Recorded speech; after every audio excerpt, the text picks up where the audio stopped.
Good morning from me and my playful little hair curl. So today's topic is time. And you know how Albert Einstein said, time is an illusion, albeit a very persistent one? I was thinking about that this morning as I was looking at my cat, who is about to be 5 years old, and I can't believe that. It's really hard to imagine that that I've been loving him for 5 years is actually how my thoughts went.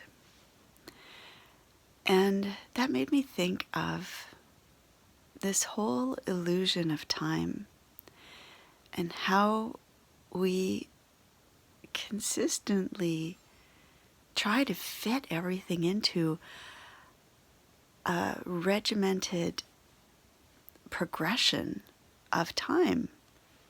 Like 5 years means something, you know?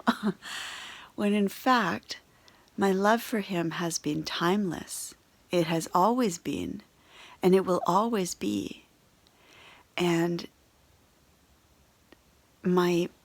it's only my perception of it that is limited to seeing this little piece so far. This piece and everything that came before it in my memory, time-wise. So we can't, or we don't, see how it starts here and I can experience the next 5 years of loving him. No, we don't work that way, right? We only work unidirectionally. We can see backwards, but not so much forwards. In fact, that's not true. What was his name?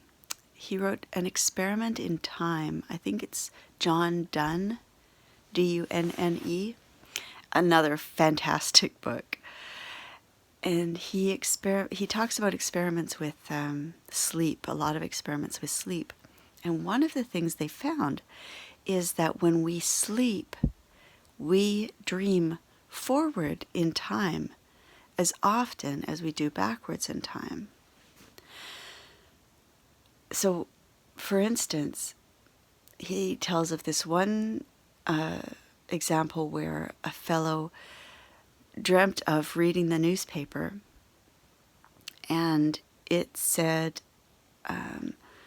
20,000 people, I think. Don't quote me on details and numbers, but I think it said like 20,000 people or 2,000 people or something had died in this volcanic eruption. So the next morning he got up and he read the newspaper, and there it was. 20,000 or 2,000 people or whatever had died in a volcanic eruption. And then he reread it and noticed that it didn't say 2,000, or let's say 2,000. He had added a zero in his mind, and it was actually like 200. So that was evidence of dreaming forward in time, because it wasn't precognition. He didn't see what actually happened. He saw what he thought happened. If you can perceive the difference in that, he explains it better. But the point is that we do dream forwards in time, and according to the studies, everyone does this, and the only thing that stops us from noticing that we're doing that is our mind's persistent habit of seeing time in one direction only. And we can learn to recognize when we have dreamt forward in time. And I've actually experimented with that for myself and found that it's true, that I'm beginning to notice that when I'm dreaming forward in time. So besides all of the knowledge that we have and even experience of time not being as steady a progression as the ticking of a clock, as we continue to stubbornly and persistently think of it. You know, you've had the experiences, I'm sure, haven't you, where you're doing something you really enjoy and time just goes by in a flash, or you're doing something that you really dislike and it seems to take forever to go for an hour. And as you get older, you look back in time, and these periods that seemed to take an eternity to go through, you look back and you suddenly realize that went by so fast. In other words, we can simultaneously perceive time as dragging and flying by, like at the same time. And if that doesn't tell us something about the true nature of time, the fact that everyone has that experience, that our human experience of time is not the way our rational minds insist that time is, that has got to tell us something about the true nature of time. And I was also thinking, as I was thinking of that Einstein quote, that time and space are the same fabric. It's like time is one side of a sheet of fabric and space is the other side of the sheet of fabric. It's the same fabric, just looked at from different directions. And if that's the case, it really makes sense, and it is apparently the case, it really makes sense that time is not unidirectional and the way we perceive it at all. We can jump around in space. We can, with our eyes, immediately jump from there to there to there to in space and then back again. So it's only our resistance to that idea that stops us from doing the same in time. And in fact, in some ways, we do the same in time. We can send our minds backwards in time to memories, and we can send it forward in time to, if not to precognition, if not to perceiving actual events in the future, which we can also do, we can at least send it forward in time in imagination, which to the brain is no different from reality. And that's a really interesting insight into the nature of reality, isn't it? I think so anyway. But not to get diverted. We do bounce around in time, we just don't see it that way. We don't think of it that way. But they've done these experiments now with putting people into an environment that was consistent with their history. For instance, taking a bunch of elderly people and putting them in, I think they used a monastery or something, and they set it all up so that they were experiencing things that they actually experienced when they were young men. So they had radio shows and television shows and magazines from that era, and decorations from that era, clothing from that era. Everyone was supposed to talk as if they were back there in time, or in that time. And what they found was that the bodies of these men literally regressed in time, like literally rejuvenated, re-youthened. They showed all of the markers of old age had reversed themselves. And what that shows is that we're not only taking our minds there, we are literally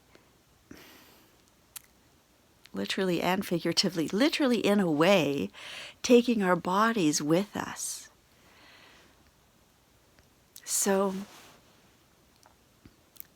that's really, that when you can you imagine living in a way where that time is as malleable as space, and as, in a way, controllable as space? Because that is available to us. And it's only a matter of understanding and perception and training, really, and practice to be able to move through time in the way that we do through space. Sages have done it. Yogis have done it. Psychics have done it, are constantly doing it, in fact. And it's available to every human, You can do this if you really want to. Like anything, we can learn any skill if we really want to put the effort and practice into it.